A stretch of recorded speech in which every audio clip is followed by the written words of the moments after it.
Got me. Hey, everybody. Thanks for joining us tonight on Sharky Waters Wednesday Night Dive, where we dive in with a shark. Rest assured, we are implementing all of our social distancing standards with our spaces and washing our hands and our balls and our not touching our faces. Tor's bringing all of this to your devices. Big shout out to him. Thanks for keeping it in steady. The rock that cannot be moved. And then behind me is our guest, Dante Sanat from TRMR, the Tucking Runs and Making Runs on the YouTube channel. You guys can go check them out on there and hit the subscribe button on that one. Also, while you're here, hit the like button on our Facebook page. And if you're on tuning in with us on YouTube, go ahead and hit the subscribe button there. You can see all of our past episodes archived under there. We were just talking about former records of breaking runs on the show and who's the toughest opponents and all that stuff. You guys can take a look and see who you feel like is out of the best lineup, in your opinion.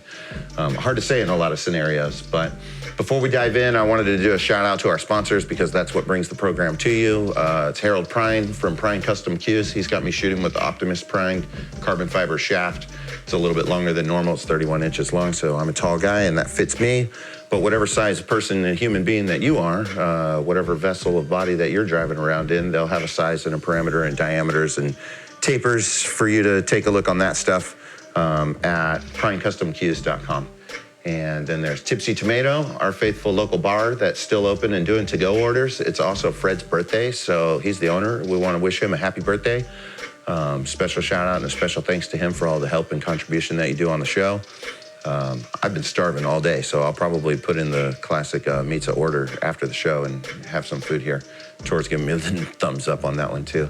And then also a shout out to me, myself, Clean Slate Pool Tables. We do have an essentials permit for, passed down from some higher up companies. It's pretty debatable on what is actually essential in the pool table industry. So if you have any questions about what can be done and what can't be done, go ahead and give me a call and I'll let you know what supply chains are open and which ones aren't. And in the meantime, we're going to dive in for a little while with Dante. Tell me more about your show and tell me about what kind of stuff you do there. All right, so first of all, let me tell you the premise of why I even started it. Is like a while ago, I took a break from APA and then I decided to get back in, But then I realized that there's a lot of people out there who are interested in playing pool, And when it came down to teaching somebody or giving them timeouts even on the table, it's hard to give them a timeout and try to get them to shoot the way that you want them to if they never shot that way. Yeah, there's little memes about that where it's explaining all the intricacies of a shot and the variables, and then the person's like, I'm a skill level 2. Yeah. It's a little overwhelming for a person who's new to the game to take in all of that data. Yeah, so basically I just wanted to be as simple as possible. Little hand sanitizer. Thank you. I wanted to be as simple as possible, and I wanted to start with the very basics, as if I'm talking to a new player or a low-rated player. Mm-hmm. So it started out with just simple shots, the stroke, fundamentals, your stance, your grip, your bridge hand, and it just started from there. And then I got Isaac Dickerson, and then I got Nick Broadband on board. Mm-hmm. So we collaborated and we came up with Tucking Runs, Mega Runs, and it's basically just the very beginning of when you want to start playing pool. Yeah. And most pool players they want to shoot. Mm-hmm. But they see all these shows where they have all these great players like Shane and people like Efren Reyes, and they're doing magic with the balls, and they think they can do it, but they don't understand it. Yeah. So they got to learn the fundamentals first, and that was the whole premise of it, is that I would be able to do timeouts and have them explain it, right? And then see what we're talking about on their time, because they normally don't have time to Sorry to cut you off. Can I flip your mic on the other side of your sweatshirt real quick? Sure. I want to maintain 6 feet how possible. I want to make sure everyone can hear you loud and clear. Most importantly, let's do. It's kind of tricky here. And while you're Everyone working at up, home's probably hearing While you're working on that, and I'll segue from time, Tor just flipped the timer, giving a shout out to Eric, the clock doctor, who's normally here doing that stuff and also doing the shares and interactions. Yeah. He usually does like the engagements with the chat room whenever people are on live. And so sure. if anybody's going to miss you, or if anybody's in there chatting and oh yeah, totally. If anybody's in there making comments and stuff and Tor doesn't catch it or I don't catch it, then we apologize. We'll definitely go through after the show and reach out to everybody, but kind of comes in a lot sometimes. Yeah. So. Yeah. No, it's hard to do this by yourself. You got to have a dedicated crew. Yeah. Shout out to Nick and Isaac and those guys who help you out on your thing. Yeah, and just recently we added 2 other members. Daniel Wingate. Wingate, right? He's a former guest on the show. And then we also have Tyler Stanford. So, yeah. Shout out to Daniel. He and I made a $40 wager on our Shark Attack that he forgot to pay out on. Oh, no. We were having such a great time, but, no. we can wave that and forget about it. But oh, man. Just as I'm sure he's watching, I'll go ahead and say. That's crazy. So, you know the drill. We do the 30-minute open swim where it's pretty casual, but we like to do also for the beginners because our show is based on reaching out to all people, not just pool players, but people who may be interested in pool as beginners, but also like eccentric hobbyists who are very familiar with the game, but don't necessarily have the time and energy to dive into it the way enthusiasts do. Sure. And so we do a little warm-up time. We do a little bit of a drill. You were saying that you like to just pull the balls out onto the table. See, when I start out, I just pull them all out, and I literally just pick balls to aim at, and I aim for the center of the pocket of whatever pocket I'm shooting at, and I shoot that ball in there. I don't take the cue ball and shoot it. I shoot the actual ball. And the reason why I do that is it zeroes me in on my visuals when I get down on the game. So, for example, I'm not going to take an easy one like the 3 ball into the side pocket here. I'll look, and I want to make sure that I'm following the same routine each time. So here's my chalk. I see it while I'm chalking. Actually, Jeff Jerome just gave me a good suggestion. And he said that there is a shadow of box around the pool table. Until you're ready to commit to the shot, you don't go into that box. So I've been trying to keep that rolling when I do this. And basically I just... Yeah, some like inside-outside dialogue that happens there. Think outside, shoot inside. Yep. Yeah. And so I just aim for straight down the pocket, and every shot will be a center ball hit. And I want to make sure that I'm not doing the little quick pokey thing. Yep. And I'm just coming in and easy release. And I make sure that I stay down and goes down to the center of the pocket. I once had an instructor who was helping me, and when I was practice stroking and I was pulling my hand back and forth, he was like, "What's going on there?" And I was like, "Well, what do you mean?" And he was like, "I mean, if you look at that, it's a lot of forward and backward, like a lot of power to stop it from the forward and a lot of power to stop it from the backwards. And it's a lot of that. There's a lot going on in there, man. Yeah. You got to tone that down a little bit." And I was like, "Oh, okay, I see." Really getting it to be a little bit more flowing. Sure. I'll take the easy one.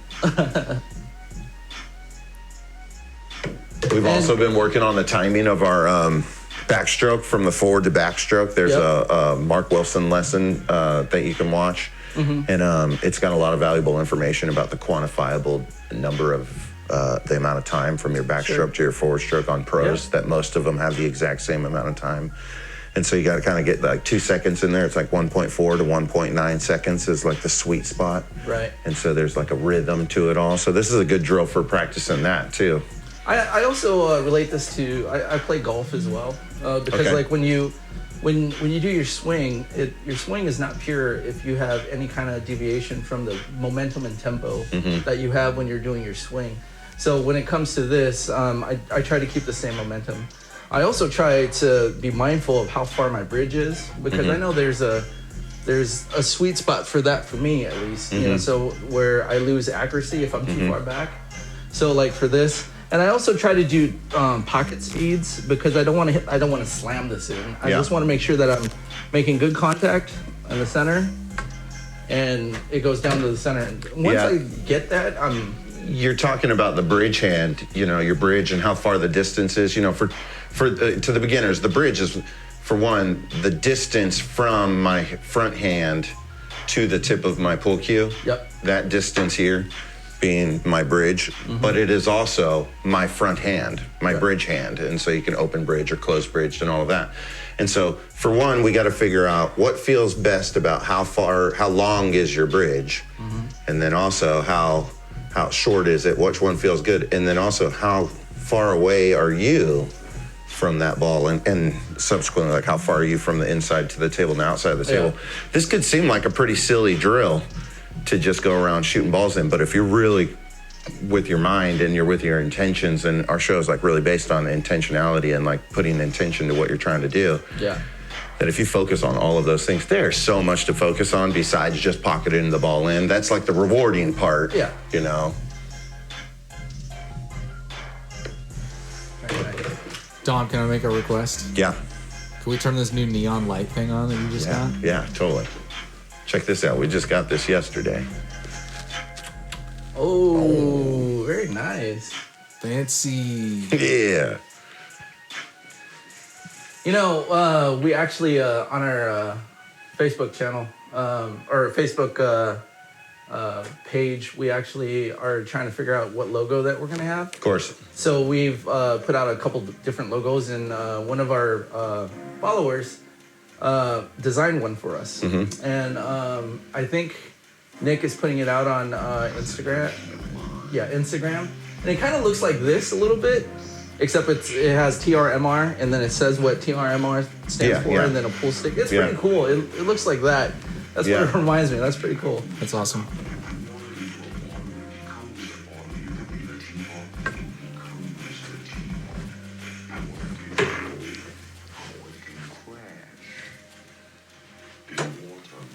So tell me about your work, because you said that you are also considered essential. Yes. So we do non-destructive testing on aerospace. Non-destructive testing on aerospace, and you were saying shock waves? So they shoot ultrasonic wave into material, and it's just not just aerospace. It's for like bridges. It's structural security basically. Okay. And what happens is they have these instruments that, like I said, shoots ultrasonic waves through it. So if there's any irregular, like for example, raw material, especially, and I'm not talking bad about China or anything like that, but some of the worst material for raw material comes from China. So like they shoot these waves through them, and they see bubbles and weak points within the material. So that can be, it's not good. So yeah, those are vulnerabilities to the structural integrity of the material, and thus the product that is going to be built with that material. Yeah. And if that's bridges and airplanes and firearms and stuff like that, then that's vital. Yep. Yeah, that makes sense. So I mean, and there's, even though that all aircraft and travel or whatnot is limited, production still has to go because there's contracts out there that can't just stop. Right. Well, and that falls into, segue somewhat into a lot of what I was hoping we could dive into in some of that sense, because there's this like tone in the air of you know, the social distancing and having people over at your home and stuff like that, and seeing how this is my home. And we do like a pretty good sanitization process, like before and after people come. There's literally like a 2-inch thick stack of papers from the CDC and their recommendations on like how to behave and change your daily functions. And we're like trying to like upkeep those protocols. Like you said, there's some people that just have to continue to work, and media and even like some of the social media connections, those things are considered essential. Yeah. Which is arguable, I think, in a lot of ways. But like tip of the hat to the people who are still out there. You know, there's certainly like a level of anxiety that they're muscling through in order to get out there and to go to work and to do that stuff. Whether it seems essential or not is like not necessarily the reason, and it shouldn't be a debate, I don't think. Yeah.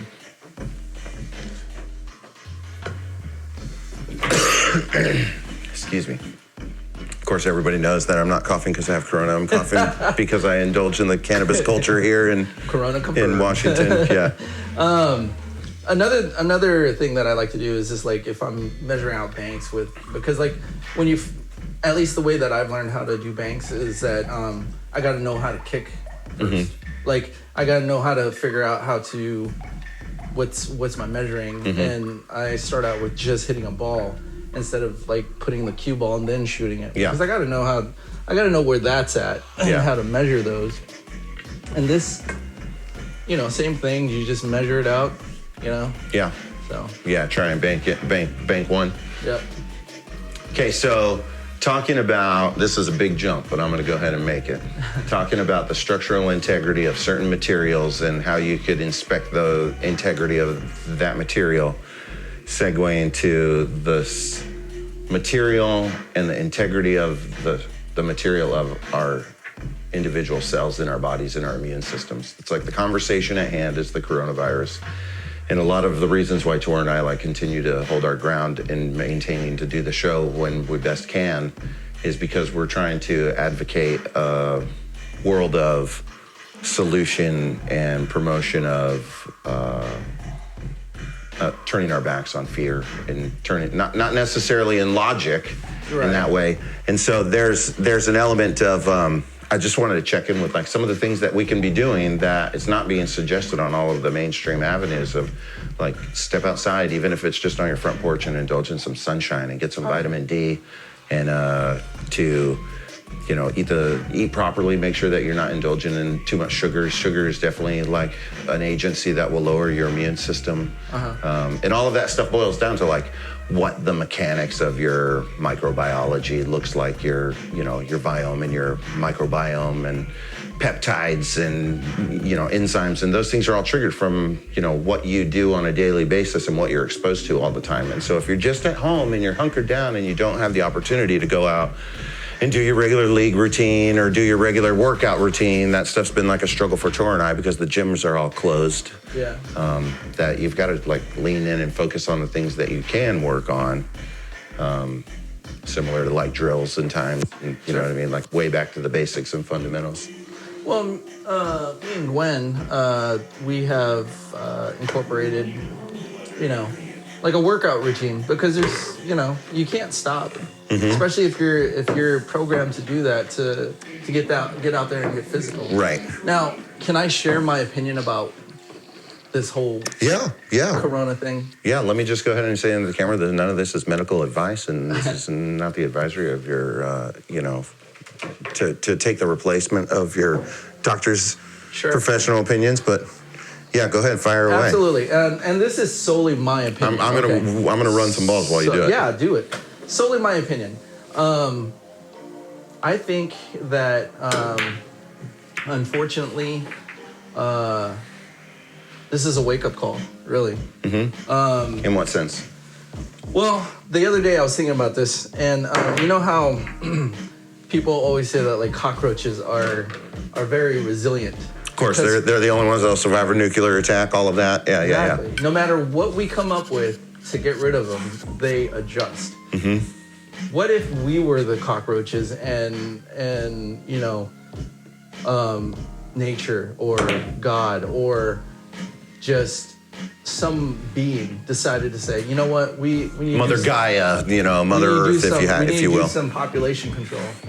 Yeah. And they come up with this because with this actual strand, it's never been in humans, right? Okay. Until now. And so obviously our bodies don't know how to fight it off, right?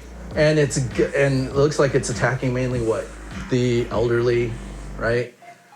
People with underlying conditions and what have you. I just found out the other day that I actually know somebody who tested positive, went through it, but now that person's on the recovery. Yeah. So we're resilient as well. We're gonna make it. You know what I'm saying? But the way that I see it, I just think that this is a test of character on a lot of people. Absolutely. So, but here's the thing, and it agitates me to no end, is that even though in this time you still got people who are just shitty people, and that makes me so sad. You know what I'm saying? So anyway, that's my opinion. I think one, it's a tester for everybody. Two, it brings out the good in people.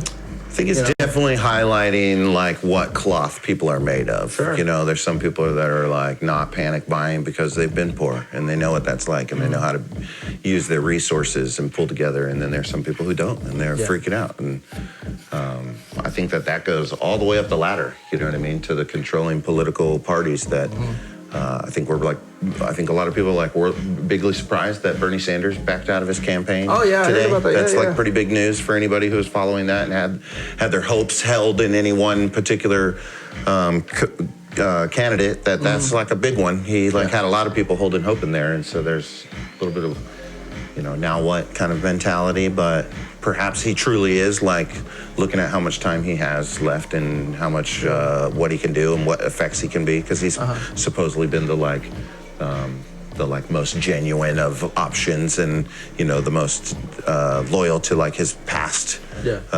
stances and all of that stuff. That maybe he's just hey, I'm going to be more effective doing this instead of playing in the big main stage charade. I don't know. That could be speculation. I'm also not advocating for abstaining from voting or anything. Right. That stuff was pretty wild with the Wisconsin stuff. They made them go vote. There was 250 people came out to vote because it was high risk to catch the coronavirus if you're out and about. I think the test of character is a great way to say all of that, because I mean it was a test of Bernie's character, whether or not to stay in the race. And like you're saying, it's not creating different people necessarily than we had already. It's just everyone's under a magnifying glass right now, and under stress. And so I feel what I think the side effect has been of this test of character is that I feel like it's caused a lot of people to lose empathy for one another, and it caused a lot of people to lose empathy for themselves. Yeah. I've had a lot of friends and family being really hard on themselves. I felt like I've caught myself being guilty of that myself with a couple loved ones and close friends and family, and I've had to kind of reel it back and throw a well thought out apologies to them, and a little extra patience goes a long way, and that includes for everybody up to and including yourself. Yeah. Because you may find yourself a little bit more stressed out than normal out there. There's a lot of people still really anxious about the finances because of the money that's going to be coming in. I know that you're also part of the reserves. Thanks for your service in that regard. Thank you for the support. I think in a lot of ways, if it was really that bad of a scenario, and not to downplay the severeness of the coronavirus crisis, but you'd be hearing things like, oh, did you hear? Well, Dante had to leave. He got called to go, serve our country. Yeah, in that aspect, the National Guard would get called in first before the reserves. So just FYI. And believe me, that if something like that did happen, I'd probably have to keep it on the hush. Yeah. Yeah, but at some point you wouldn't be here anymore. No. And then, that's my thoughts, is there will be these subtle signals of people if you're paying attention and stuff like that. And right now there's just, not a huge reason, again, no reason to panic, and, just everybody kind of hold tight and hang tight. And we will get through this, and the world will be I look forward to it being a better place when it's all done and over with, because there's a lot of people checking in with all of their gratitudes, you know what I mean? Yeah. How much do you miss playing with pool? I saw a thread the other day that was saying, I bet you half of you people arguing about bad hits in league aren't going to be complaining anymore. You're just going to be happy to be playing. Yeah, it's exactly. Really is going to be this diminishing of complaint and this diminishing of, high expectation on subtle things that aren't necessarily truly essential to our beings as humans. And tuning in with that is going to make for a better, well-balanced world, I think. And I you know what? Did you see that that thing on YouTube where all the pros got up and did a shout out, and it started off with they had all the pros out there. They had Shane, they had who were they shouted out to? To everybody. They were saying, hey, do what you need, do what you can to save lives, stay in. Yeah. And it ended with Shane Van Boening saying, and we're gonna win, as long as we do it together. Which I thought it was cool as hell, saying that all these people who play against each other and whatnot have come together and made this one video. I mean, I forgot what big rivals and all that. Oh yeah, absolutely. So I got a drill for you, and actually I wanted to I'm pretty sure this person's not going to ever hear it because he's probably in the Philippines, just retired and just playing pool all day. His name is Jay Sienko, and he's the first person who gave me the first advice about pool I remember from day one.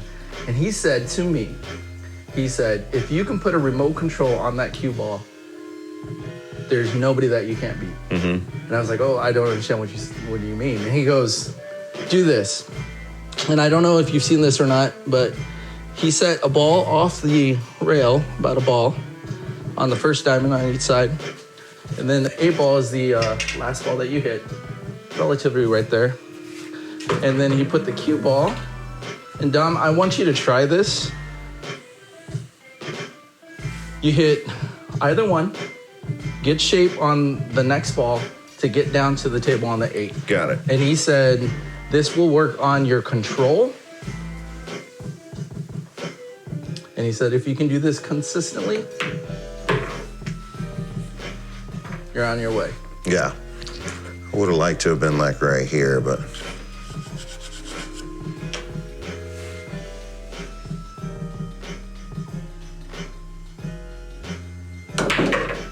And that is beautiful.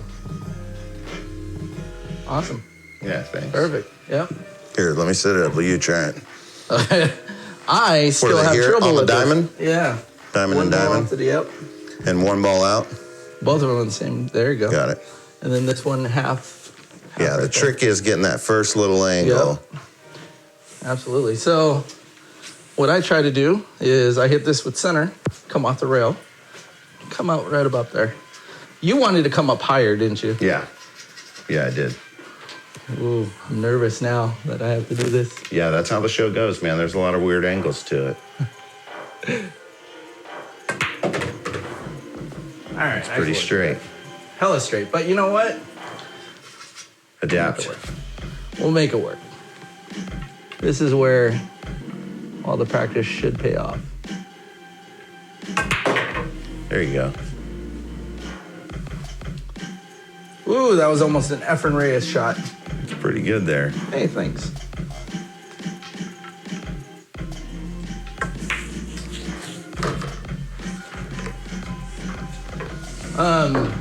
Let's And get then- one practice rack in. Yeah, let's do that. We got time for that. Oh, you want to break it? No, I'll rack them for you. Oh, okay. Send them my way. Yeah, so I've been doing a lot of studying on our immune system. Okay. And apparently, like, what makes a person immune deficient is the tendency that one of several different parts of our immune system, there's like 6 or 7 components of it, lacks its ability. And so the other parts overwork. And so it's this fine blend of, it's like an orchestration where you have like your timpani in one area and your violins in another area. And if one is like out sounding the other, then that can create a disease of its own in its own. But the trick is to just consume the dietary supplements and the nutritions that help create that balance, And of course, this is all like separating the categories of people who are already immune, compromised because of whatever genetic code that it is. But essentially, it is our genetic codes that instruct these 6 to 7 immune systems to function. But like you said, we've had a long history of coming out of the other side of viruses. I've got some notes over there that in any one human being, there's roughly 60 million bacteria inside of you and 380 million viruses that are already inside of your body right now. Yeah. And so that's like a fantastic dance of 160 trillion cells inside of you that form Dante together, not necessarily agreeing to be you, but are nonetheless stuck together. I apologize if this is common knowledge, but how old are you? I'm 38. You're 38? I just turned 38 a couple weeks ago. Oh, congratulations. Happy late birthday. I actually think I sent you a happy birthday. But let me ask you this. All right. So my father, strict Roman Catholic military guy. Totally. He always told me that if you get sick, don't turn to getting medicine right away. Right. Let your body try to fight it off. What is your opinion about that concept? I believe in the like fantastic mechanism that is the human machine. Right. You know, and I think that a broad question like that takes merit to dissect in a way of saying, well, like broad stroke answering, we can say this, but as a like finer analysis, kind of like pool players, like, well, you can say like, okay, well, shoot it with some draw. And you're like, well, how much draw? And you're like, well, not enough draw to come off the back cushion, but enough to break up the cluster on the side, you know, and that kind of stuff that, you know, it depends on the person, you know what I mean? Like if you've grown up and you've been pretty sheltered and you don't have a lot of exposure to a lot of different things that have built up your immunization through time, if you don't have even like the slightest history of some vaccinations behind you, then maybe you do want to, you know, navigate the world with a little bit of discernment and care. But on the same side of that, like my kid is like pretty free range. If anybody who's met my son, he's like out there running around in the dirt and finding and catching his own things. And, you know, we use that to our advantage in his health because he's a bright, young, and healthy boy. Actually, that was a part to a second part question. Okay. The second thing is, do you think people who have been brought up that way have a little bit stronger tolerance to this new pandemic that we have going on? Yeah, I don't know. I don't have any like medical background or enough like even layman's research. I do like a lot of reading, and I fancy myself as like a data consumer. Right. But I don't have enough to like answer that with any logical merit.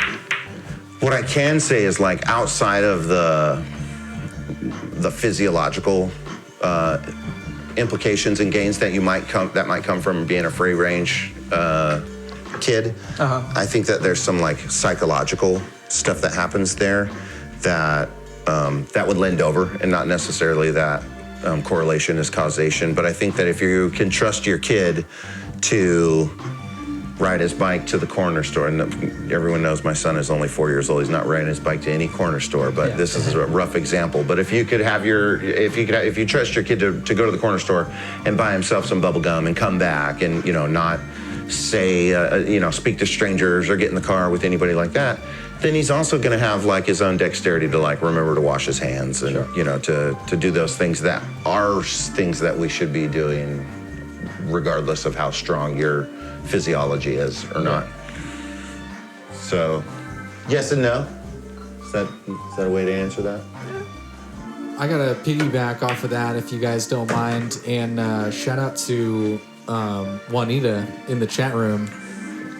First and foremost for her delicious chips, but also for her bringing up the great point that like I want some chips. Yeah, right. That vitamin D deficiency is at like an all-time high right now.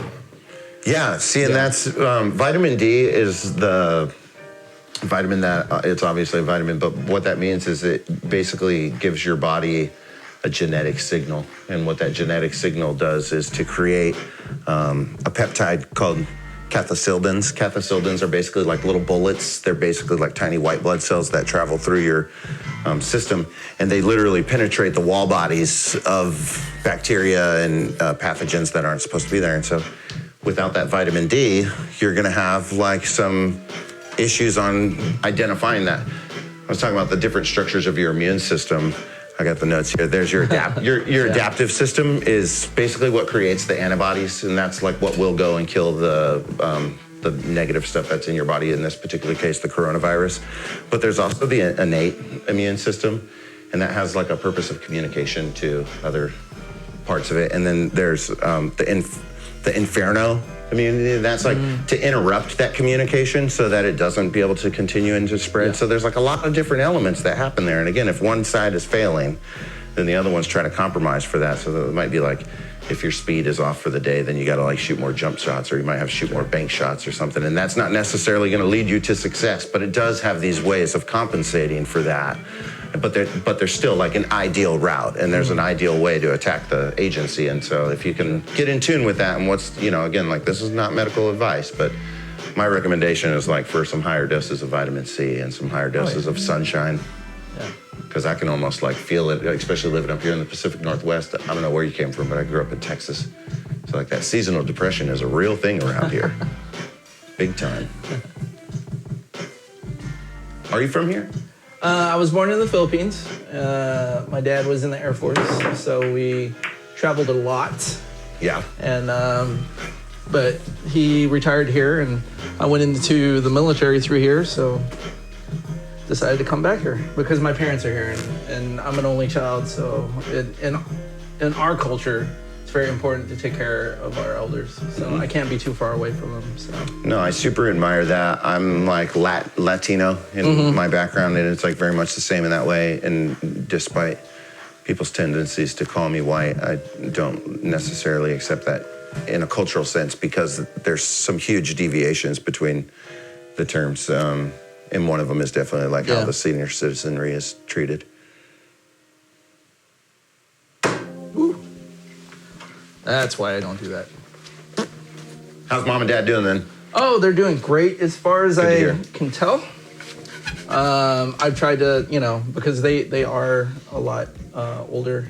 So especially me and my son, we don't generally go over there. We just give them a call, and Of course. as long as they answer, that's a good sign right That's there. the concern for Eric, our director of the show. He's got some mom and dad and some other family members that are a little bit older in age, and his concerns is, not necessarily for himself, but for them. Right. And so everybody's got to use their discernment. Yeah. Well, Dom, I'm noticing we're all out of sand here. Yeah. You want to shift gears and get the shark attack going? Yep, let's do it. There's no crew match, huh? Because it's just you back there. Unless he wants to play. You want to play a one race to one against the ghost? That basically means you break, you get ball in hand, and then you try to beat it. If you miss at all, he's going to beat you. What about Just Gwen? a shoot till you miss scenario? Yeah. Yeah, here, we'll set you up for it. Go ahead. All right. And the crew match is Tor versus the Ghost. Race to one.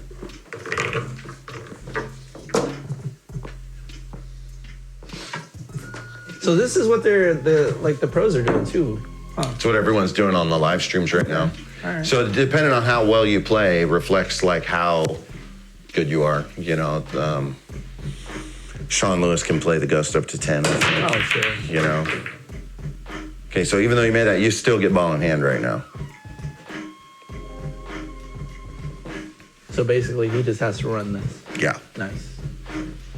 And then the assumption is that the Ghost is just so awesome that once you miss, he wins. Oh, so you're playing Shane Van Boening. Right. Great. God. There's like a number on how high the Ghost's Fargo would be. It's Yeah. probably like 775 or something like that. It's pretty dang high up there. Nice shot, Tor. I don't know how to change the camera angle. Sorry, folks. So you have to just stick with what we've got there. It's all the red. The Oh, yeah, we're down here.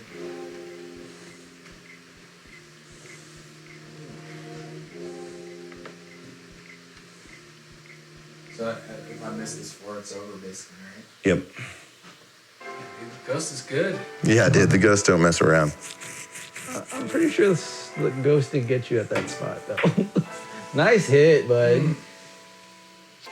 All right, well, that's that. You'll see the Ghost cleaned it up there. And then we'll be back after a small break for the Shark Attack with Dante Sinat from Making Runs and Talking Runs. Ooh-ah. Check them out.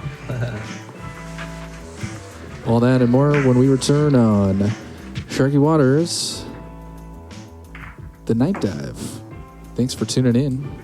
Make sure you hit that share button for us. We'll be right back.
Welcome back, everybody. Sharky Waters Night Dive. We're getting everything set back up here for the shark attack. And by that, I mean Dom is practicing juggling some pool balls.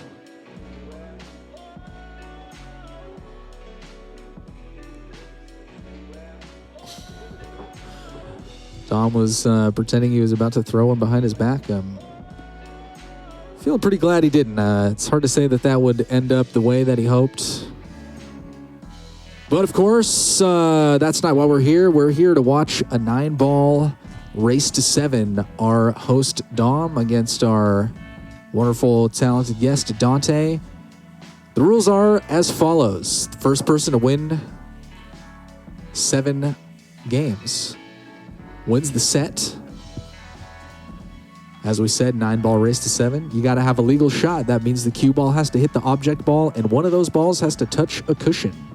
Failure to do so will give your opponent ball in hand, and failure to do so 3 times will incite the 3-foul rule. The only catch here to the 3-foul rule on the show is that you got to let your opponent know when they're on the second foul, or it does not count. Looks like Dom took the lag, which means he's going to be up to break first.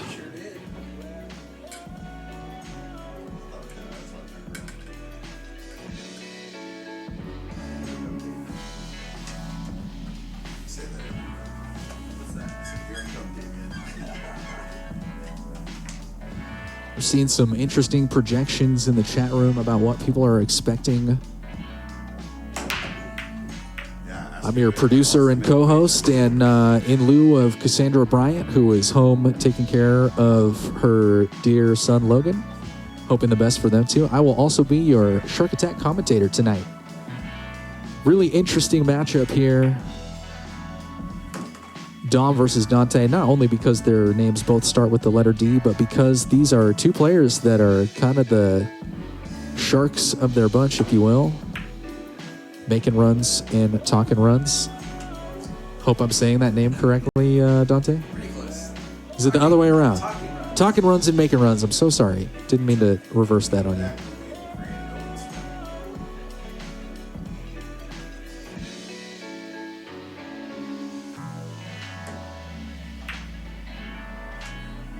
Just narrowly avoids making the 2-ball, but an interesting leave on the cue will put Dom making a long kick to make contact.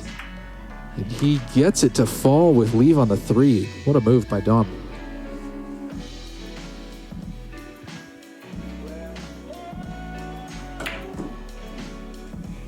Little rattle out of the pocket stops the 3-ball from going down, and he'll hand the table back over to Dante.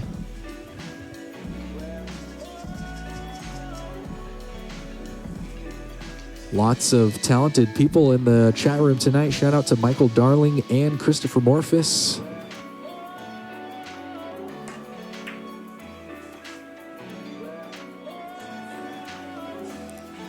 You'll recognize a piece of both of their artwork here on the set. The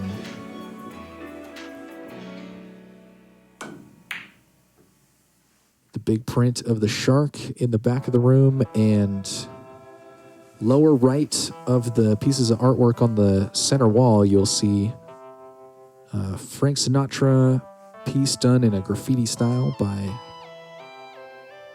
Michael Darling. Nice light touch by Dante, gets the 3 to go in the corner pocket.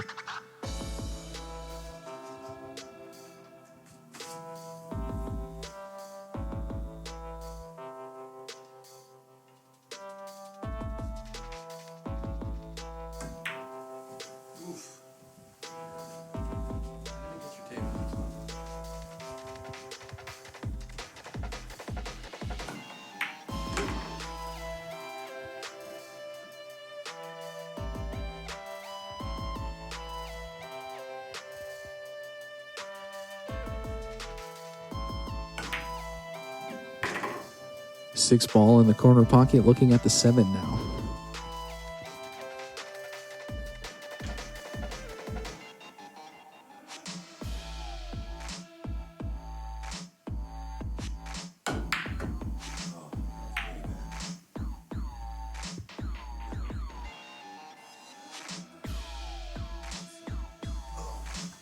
A little misfire on the 7, comes into contact with the 8, and it looked for a moment like it was going to drop in the corner, but it just sits there, handing the table back over to Dante.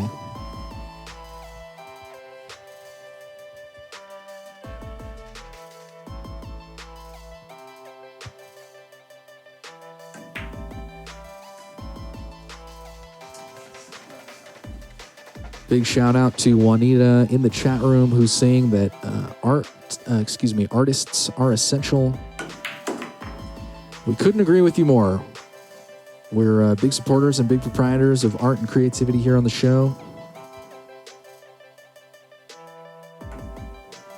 Would even go as far to say that playing pool and the creation of the pool table and the balls and the cues are definitely an art form in our hearts.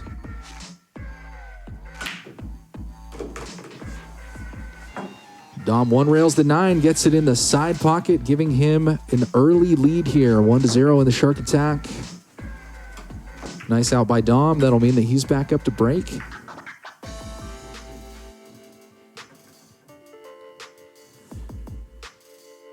And as I was saying leading into the first match, I think the thing that interests me about this rivalry and this matchup the most is that both of these players, though it may not be the thing that they're known for just yet, but both of them really do quite a bit for pool development and pool education.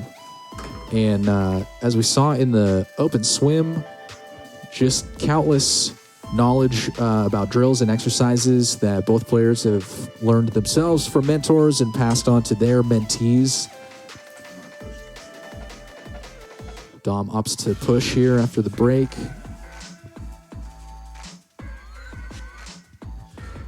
So you just got to know that both players have a strong foundation behind their game, and we tend to see with a strong foundation comes strong level of competition and strong mental fortitude.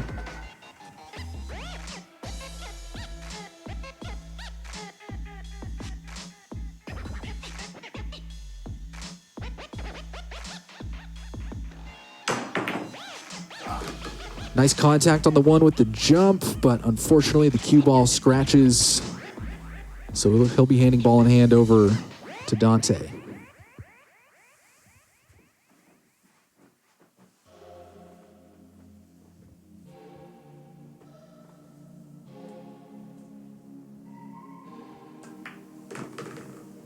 Nice light touch, puts the 1 in the side pocket and gives him a look on the 2 now.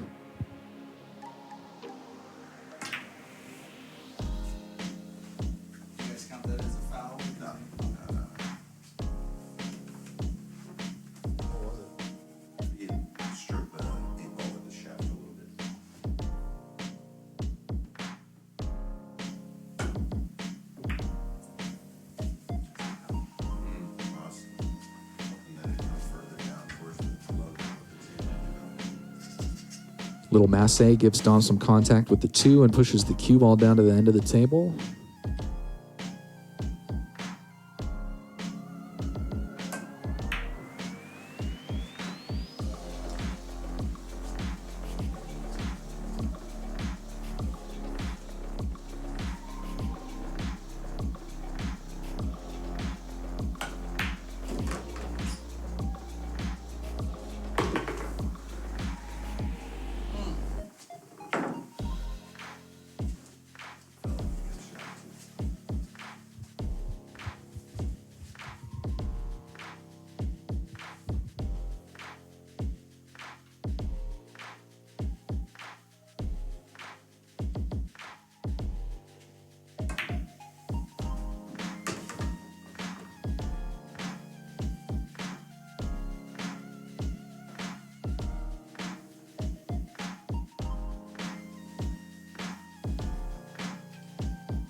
Dom's able to pocket the 6 ball in the corner.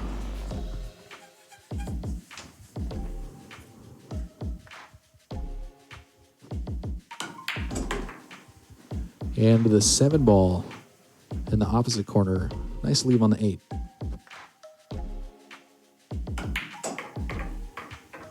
Pockets the 8. Natural shape on the 9.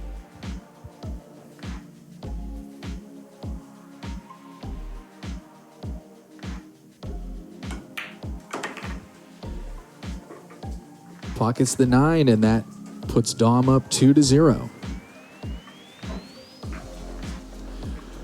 We're seeing some decent execution from both guys. It's not unheard of in the first round or 2 or maybe 3 if someone is real unfamiliar with the table. I believe Dante's playing on this table for the first time, and it is a vintage table, and sometimes there's some quirks and some interesting things that you got to get used to on a vintage pool table.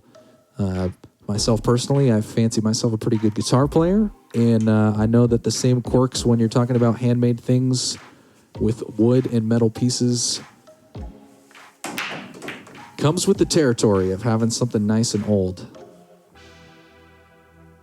Big break. Dom gets the 5 ball to go off of the wing and into the corner pocket there, looking at the 1.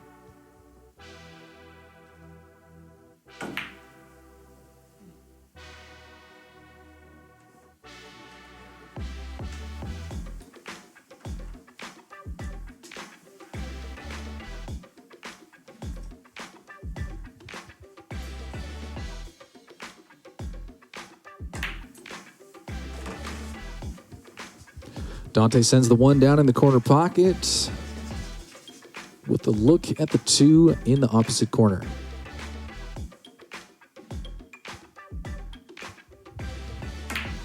Big shout out to our resident clock doctor, Eric Okerlund, in the chat room.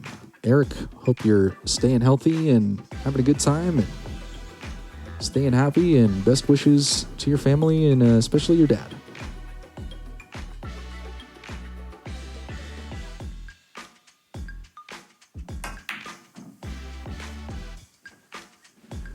Free ball rattles a little bit and ultimately bounces out of that pocket. Handing things back over to Dom here.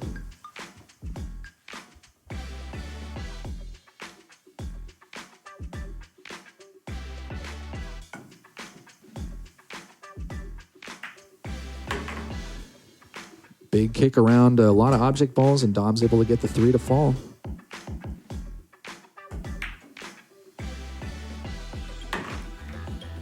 And a nice looking outside cut to get that 4 to come back into the corner.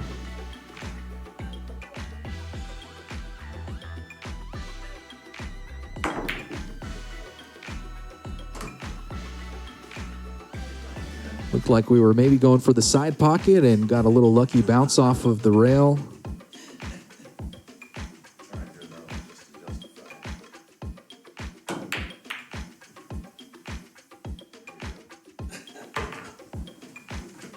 And in a weird turn of fate, Dom continues to try his luck and ends up comboing the 9 ball in. And, well, you know what they say, luck counts here on Sharky Waters, so that'll put Dom up 3-0. Sorry. That's all right. I'm just blessed that I get to play this with you. Got more controversial content, you know. Got a lot of TMR. Well, if we didn't say so officially during the open swim, it bears mentioning for all of you pool enthusiasts out there that are looking for more quality content and looking for connection with more pool players around the Northwest's scene. Make sure you hit up Dante's page there on Facebook and YouTube and surely a couple other places that's talking runs and making runs. Similar to our vibe here on Sharky Waters, they're just some cool guys promoting pool and billiards culture as well as development and tutorials and lessons, and can tell you from firsthand experience that that they're good guys and that they've got great intentions behind their show. And we're very thankful to Talking Runs and Making Runs for the Connect and for what they're doing for the pool community as well.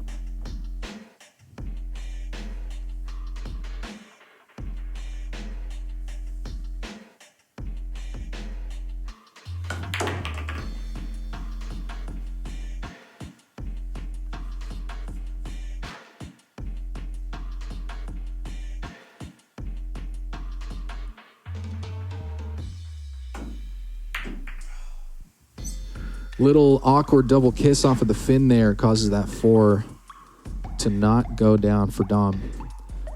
Hands it back over to Dante. So many D names. I was just reading in the chat room a post from 3 different Daniels as well. I think I may have done a little sharking there. Apologies, my friend.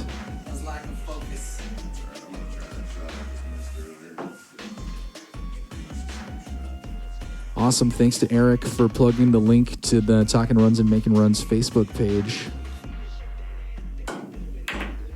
Wow. And another weird double kiss there on that 4-ball. Oh, that's frustrating. I really wanted to make up for that.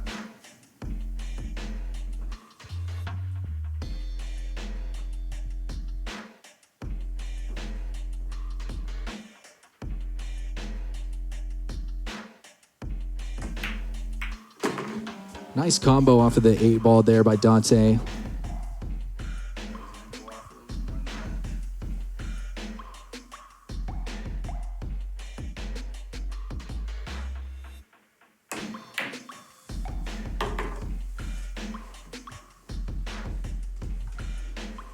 Looked like he may have had a good angle there on the 4, but unfortunately the cue ball is the one that falls. So he'll hand ball in hand back over to Dom.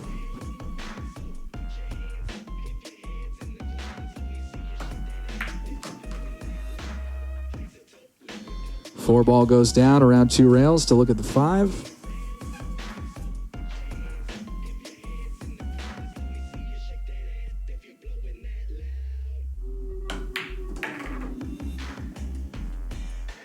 Five in the corner with a little stun, and now we're looking at the 6 ball.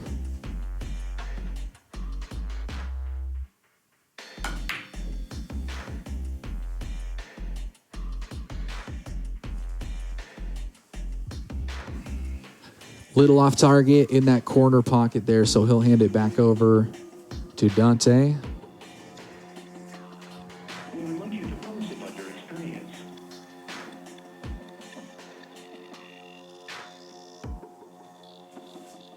If you would like to participate, we will assist you shortly.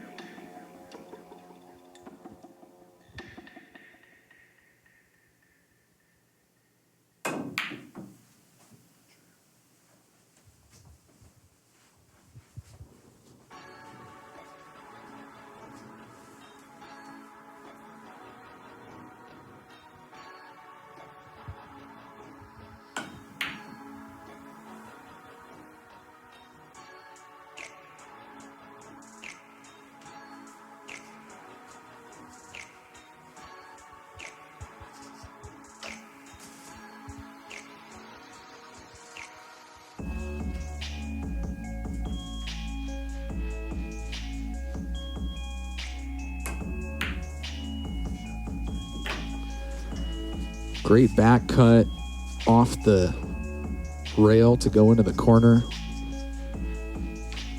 It's not an easy shot, but he made it look easy.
Well, the boys handed that 9 back and forth a little bit. Hard to see it going down any other way with it so close to the pocket. That puts Dom up 4-0. So a few expectations shattered pretty early on here from what people were wagering in our chat room. And Guess the action was on you. I think all in all, You got louder. we were expecting an early lead by Dante. That's what I'm gathering from the chat room here. Strong break from Dom. 5, the wing ball in the corner pocket, and gets the 2 to fall as well.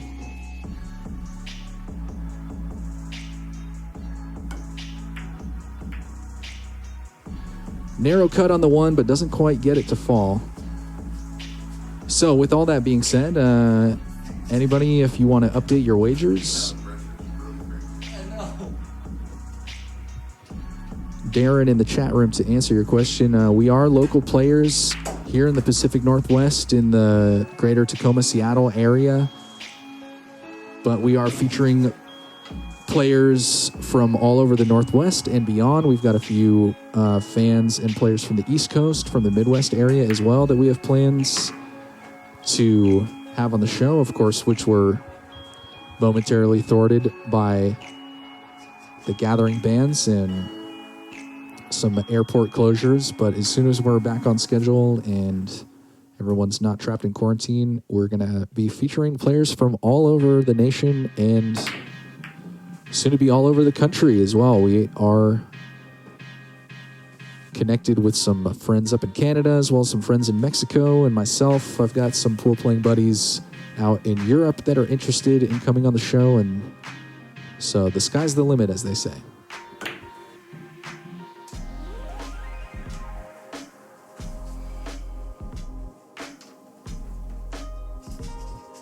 Anybody in the chat, if you want to update what you think is going to happen, your expectations, your wagers, let us know what you think is going to happen. What outcome are you expecting? Rattled 4-ball in the corner will give the table back to Dom.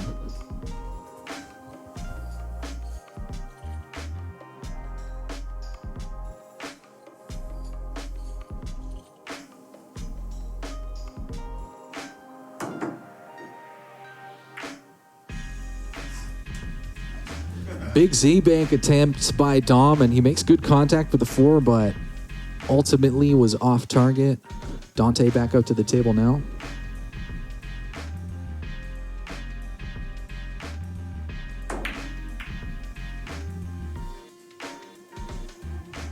Great combo attempt on the 9-ball by Dante.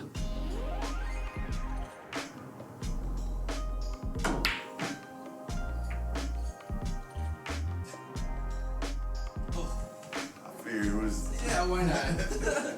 Why not?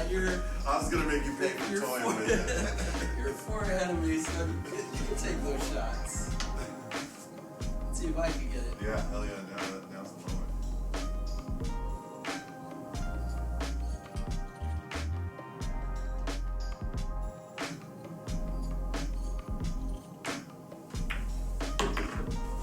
Nice narrow cut, and the 4 goes down in the corner.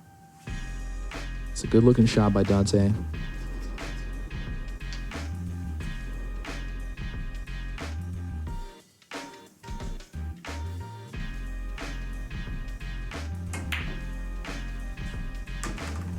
Gets the 6 to fall as well. Good looking shape on the 7.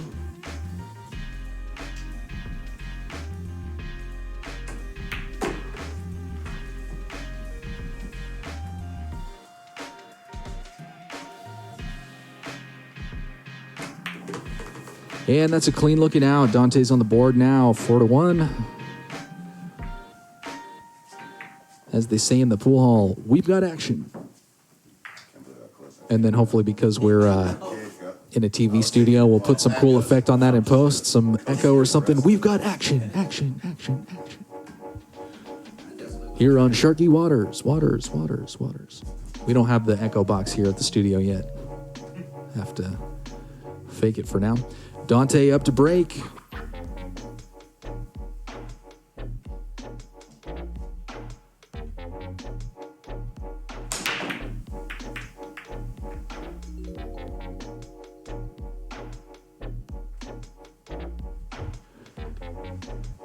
Dry break for Dante. He'll hand things back over to Dom.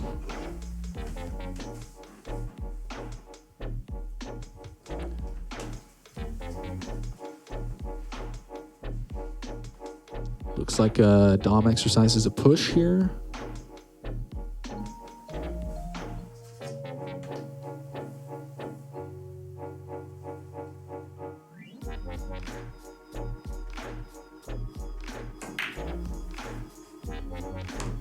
Sweet combo gets the 5 to go all the way down the rail and in the corner pocket. Nice play by Dante.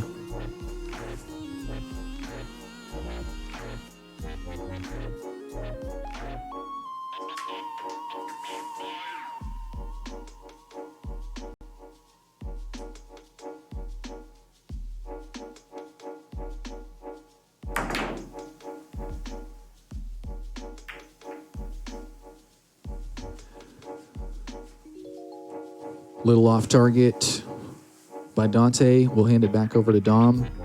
To Darren in the chat room, first time viewer, it looks like. We're glad someone tagged you and brought you in here. We're glad that you like what you see. And we know you're out there on the East Coast, but if you're a friend of a friend, then, well, you're a friend of ours. And if you're as good a pool player as what we're hearing in the chat room, then we'd love to talk more with you and see maybe in the future when traveling and social distancing is not such an issue, if we could collaborate on an episode. We'd love to talk more as Dom gets the 2 ball to go in the corner pocket.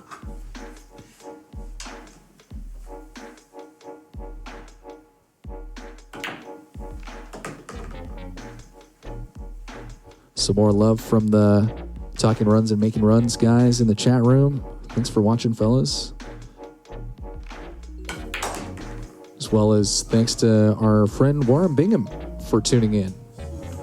Warren, we know you're self-isolating and the whole family is doing so at the moment, and we look forward to having an opportunity to reconnect in person with you sometime, and hope everything is all well at home. Best wishes to you, Warren.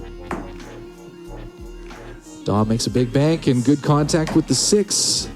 Doesn't quite get it on target, but gets that easy duck shot in the corner out of the equation.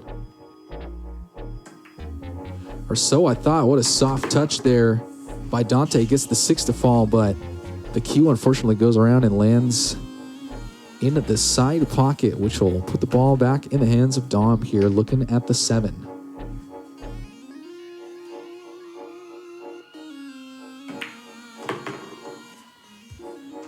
Seven goes down in the side pocket, now looking at the 8 ball.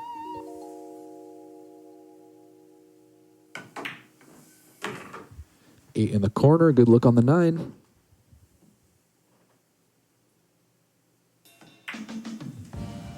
Down goes the 9. Dom will take Amazing comeback. Dom will take another W here, putting him up 5-1.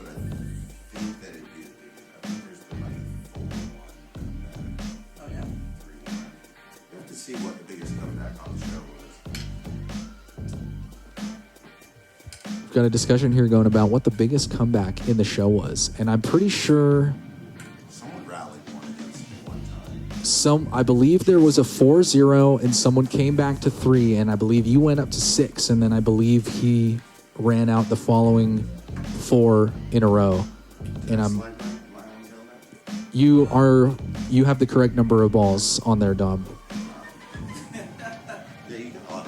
It's we'll have to go back and check the archives. It was a couple episodes ago, early 20s, and I apologize to our guest. I'm blanking on our friend's name here.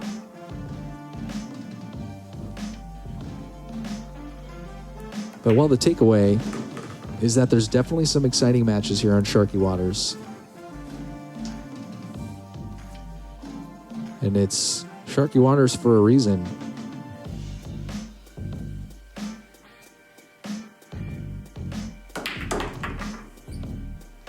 If we had a pool show called Smooth Sailing, I can't imagine that would be very entertaining to watch.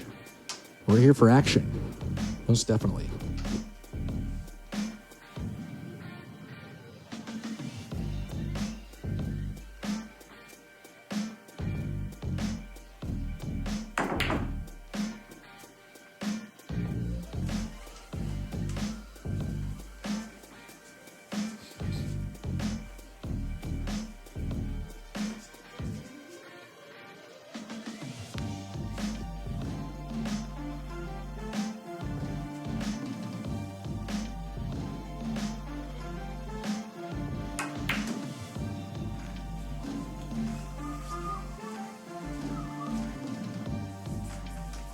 It's in good shape.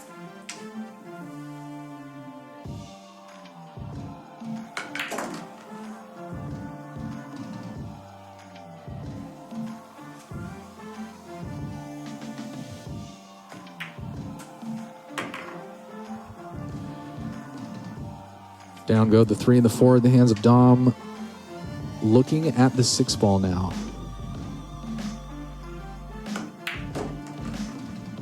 6 goes in the corner pocket all the way around for the 7.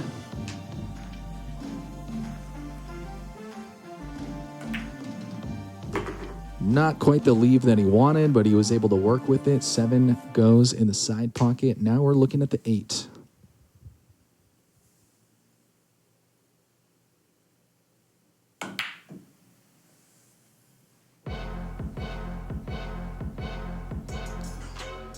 Nice attempt at the bank down the table. Unfortunately, it's a little off target, so we'll hand the table back over to Dante now. Still looking at the 8 ball.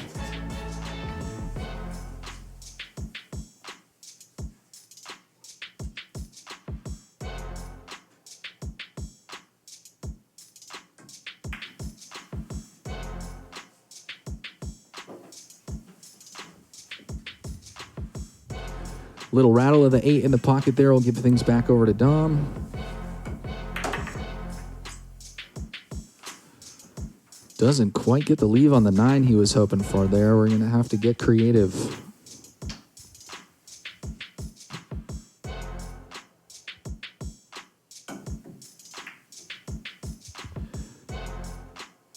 Hits the bank, comes in contact with the 9, but can't quite get it to fall.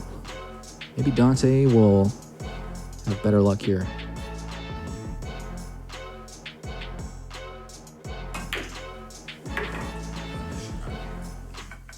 Nice healthy swing off the cushion, gets the 9 to fall. That'll put Dante on the boards for 2. All right, 2 more 9-ball breaks. I'm right in there. I put pressure on Dom. Yeah. I feel that he has Yeah. there's Feel no like I'm pressure on easing Dom off, right now. yeah. It might be true. It might be happening. I get that though.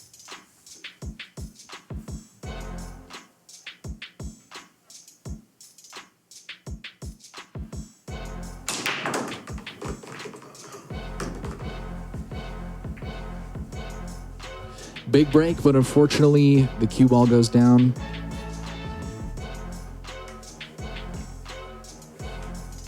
Ball in hand here to Dom. Our scores kind of look the same, except opposite.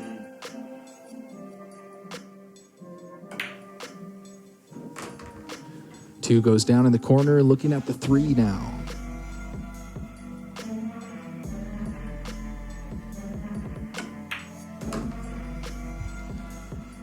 Darren in the chat room to answer your question. We're nearing the end of our 2nd season here. First season was a bit shorter with about 16 episodes, I believe. And we're looking like we're going to have about 33 or 34 this season. And Well, depending on the circumstances of our gathering vans and things like that, we may or may not be continuing the season of the show through the summer. There's still an executive meeting to be had about what the future of this season will be, but about 2 years now. Maybe just shy of 2 years.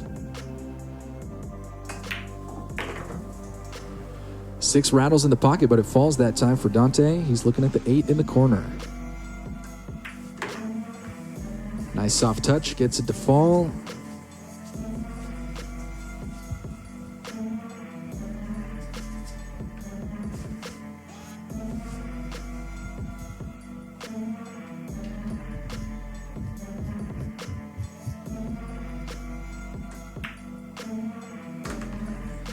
Nine ball goes down. Another W for Dante. 5-3. We were able to overhear some words from Dante early in the first couple matches saying to Dom, I'm going to get your table one of these games. And it seems like some of those bumps in the road are starting to disappear. Getting a little more comfortable with the lay of the land. And that's a few in a row now for Dante.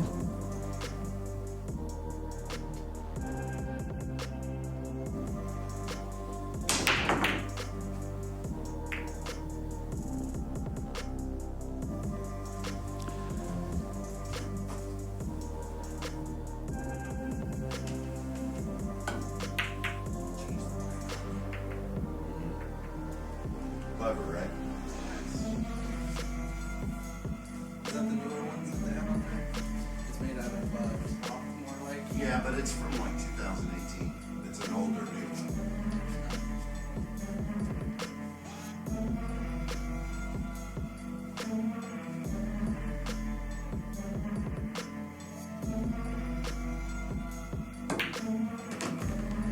One ball falls in the corner for Dante. And a quick shout out to our good friend Jordan Irwin in the chat room. Jordan, hope you're keeping well, staying healthy, staying entertained.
Nice little run by Dom. May have been abruptly ended by some awkward leave with this 8 ball between the cue ball and the 5.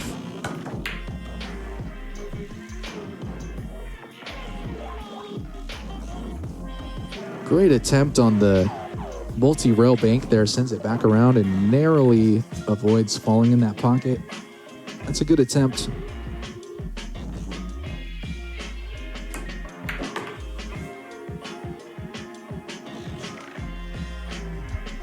Five goes down in the corner for Dante.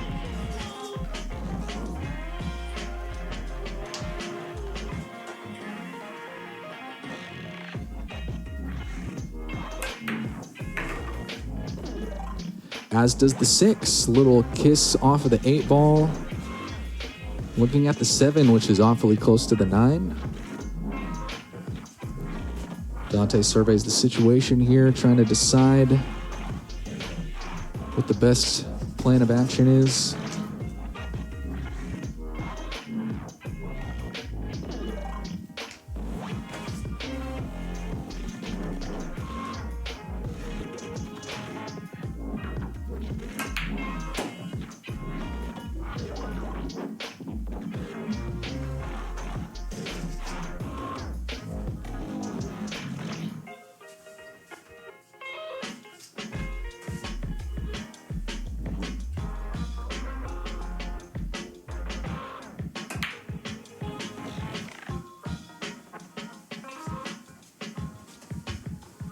Little rattle of the 8-ball there, unfortunately, for Dante.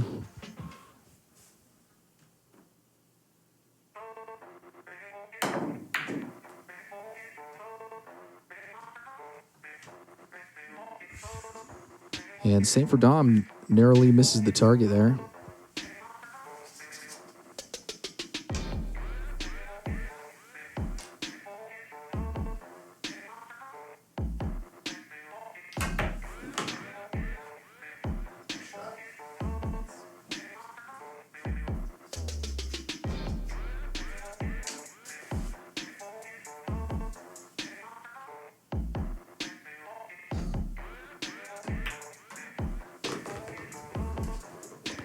Nice out there by Dante.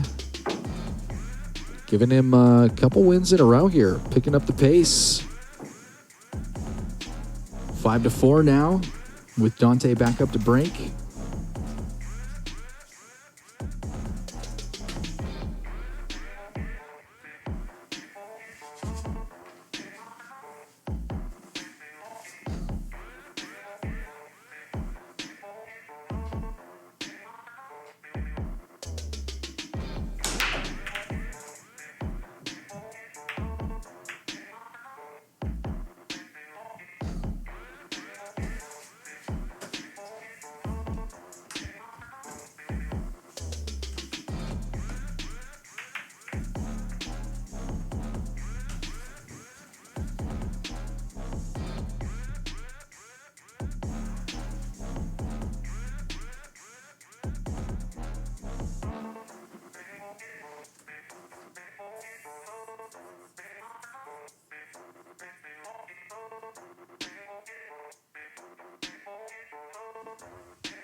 Great masse attempt there by Dante. Just didn't have a whole lot of room to work. So tight on that 4-ball and with so many other object balls in the way.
Goes for the combo attempt unsuccessfully.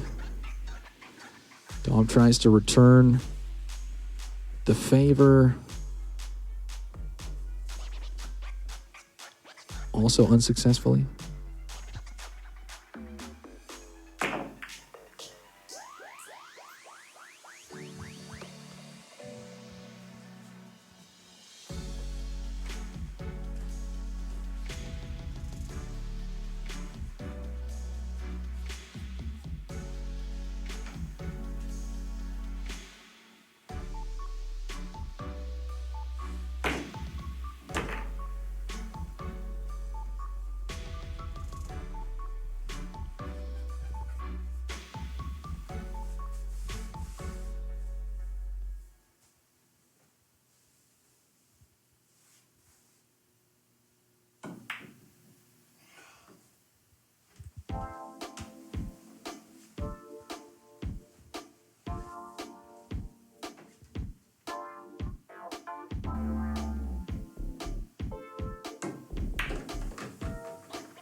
Groovy song there, bro.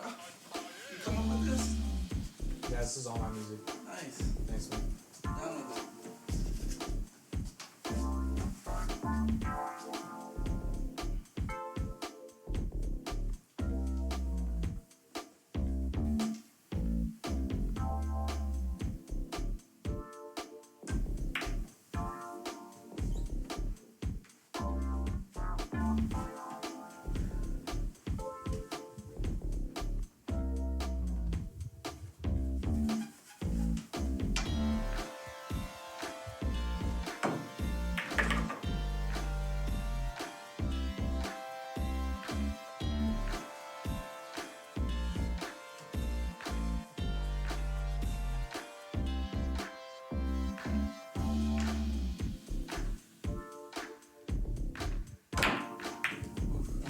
Still going.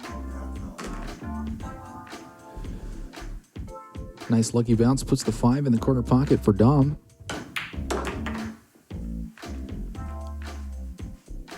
Swift kick in the 6 makes that fall in the corner. And the 7 will go down in the side pocket. Looking at the 8 now.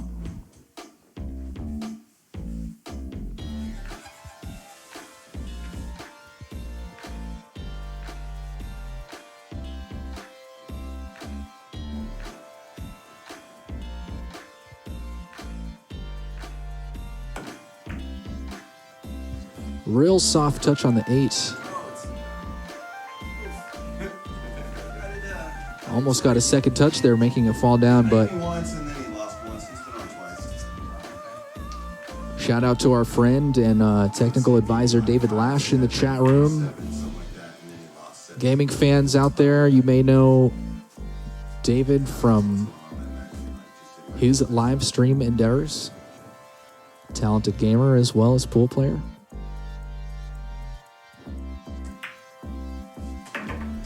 And a soft touch on the 9 will bring us to a tie.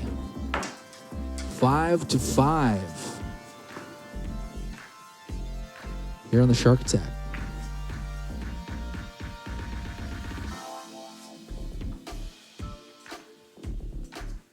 Great effort in this comeback by Dante. It's like a hate to say I told you so type of thing, but he did say that he was going to come back.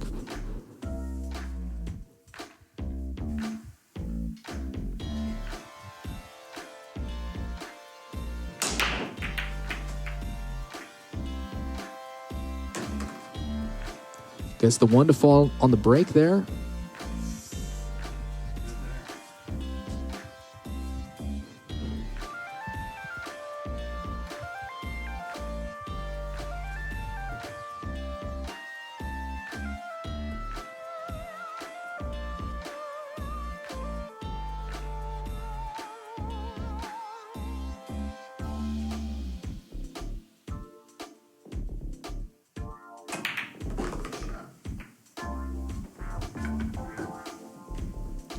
And for the first time of the night, off of a clever combo, Dante's up. 6-5.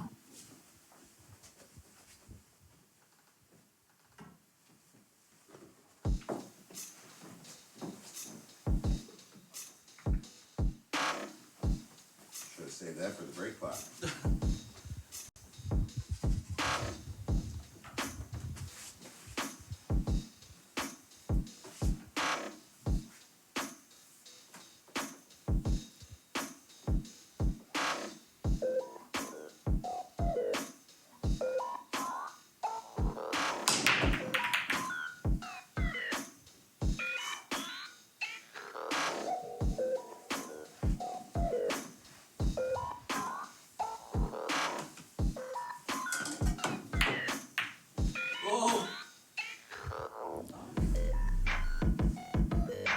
Nice combo attempt on the 9 there by Dom.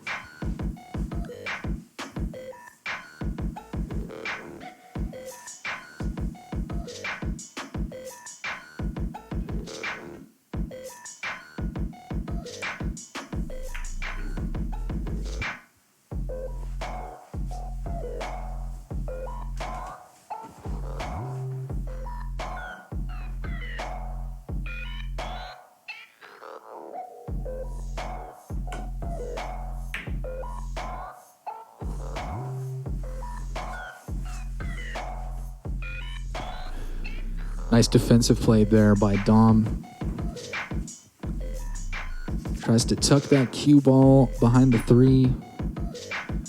Looks like Dante's going to have a look at the 1 after all.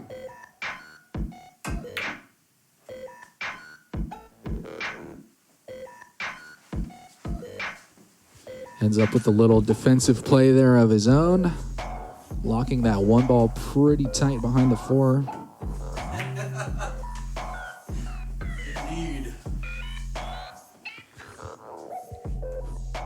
Intelligent play by Dom. He opts for the intentional foul to just get the 9 ball out of the way of danger there.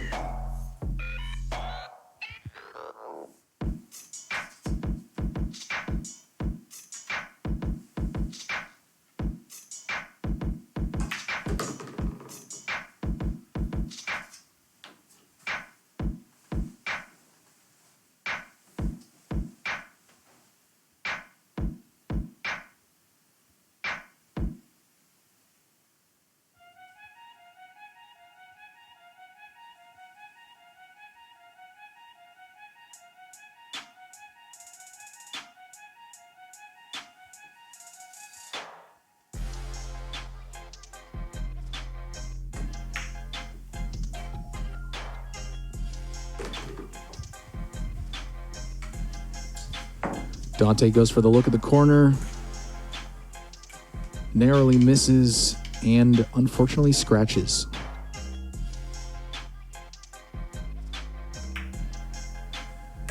Soft touch for Dom, puts the 2 in the corner.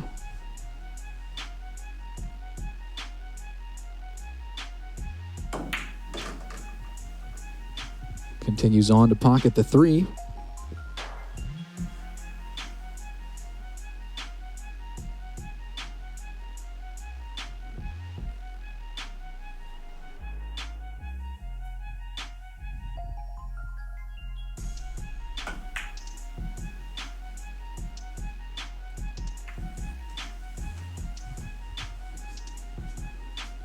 Dom looking for a tight cut into the side pocket and ends up with a safety instead.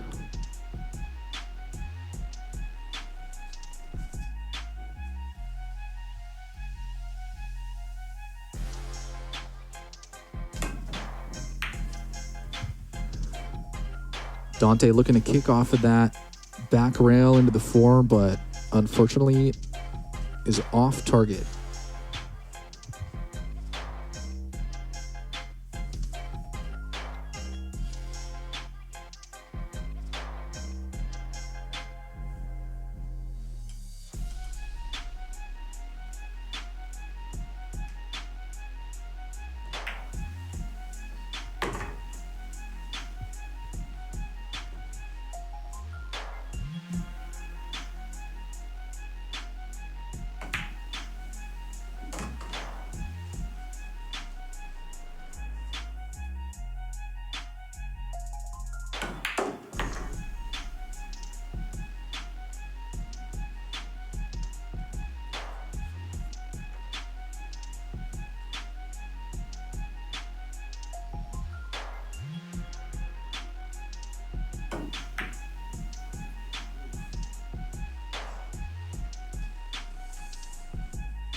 You believe a monster lurks in each of us.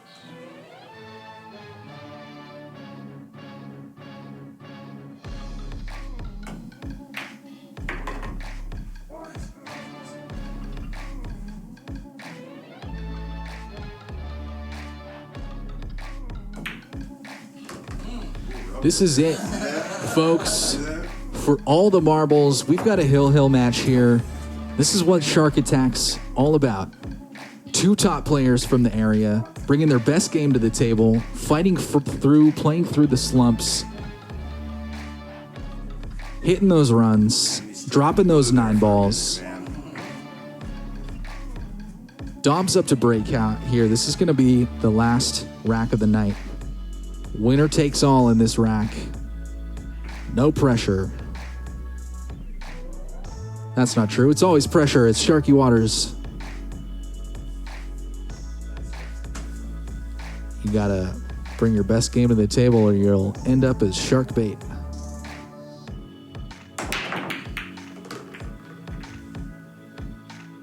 Nice break by Dom. The wing ball that we're used to seeing from his break doesn't fall, but the 1 ball does instead. So we've got action here on the table.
Tough shot by Dante, and he gets it to go off the rail into the side pocket.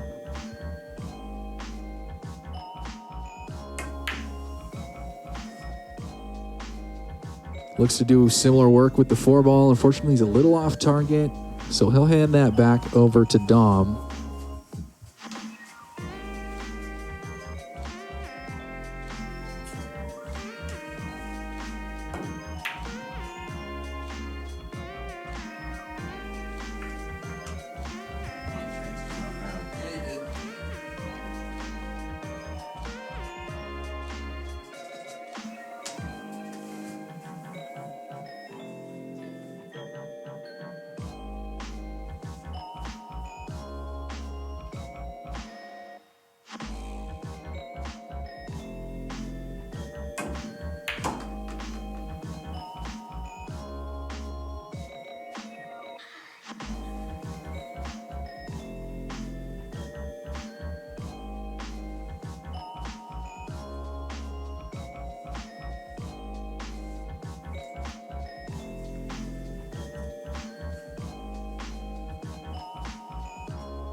trying to draw back and get on that side of the table for the easy side punch shot. The pressure is.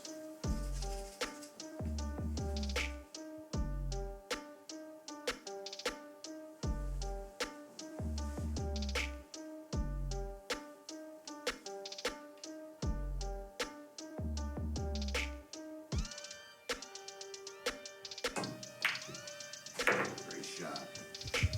Thank you. Yeah. There's the win. Tight game at the end. As it often does, come down to just one final opportunity there, and Dante was able to capitalize.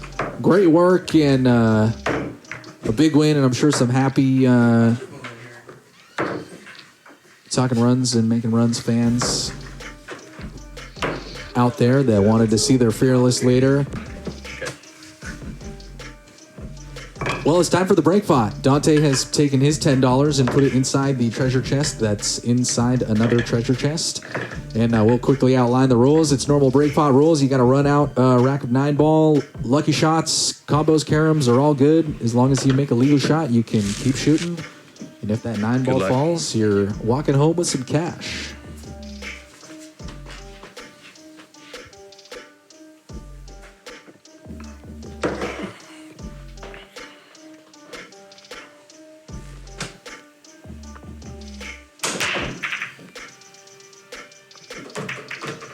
Three ball falls down, so we've got action here on the table.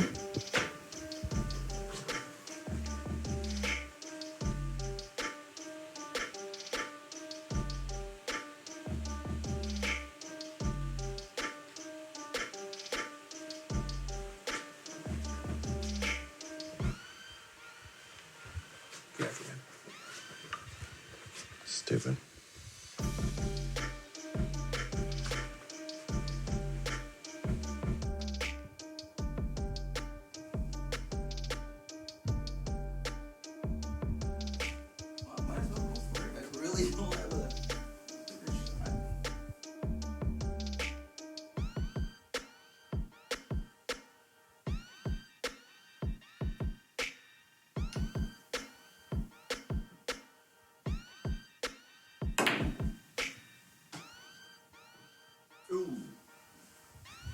Tries to go all the way around and come into contact with the 9-ball, and unfortunately no dice on that one, but break pots are hard, don't you think, Dom? Yeah, they're supposed to be. That's the name of the game, you know. Dante, good shooting. Nice comeback there. That might be the world record largest comeback. I don't know. We'll have to research the books and take a look. It's probably a tie, I think, in the back of my mind, but we've had some good ones.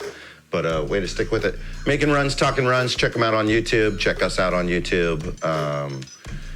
I don't even know who's going to be on the show next week. We'll have to research who's out willing and to come out. Can you, for the record, I feel like we've said it backwards so many times now. All Let the right, people know officially. The show is called.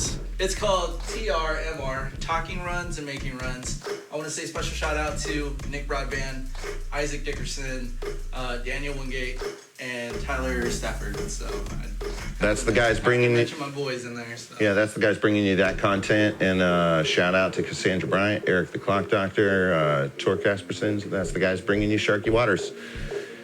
Till next time, remember, perfect practice makes perfect performance. And enjoy peace. Thank you very much for having me. Of course.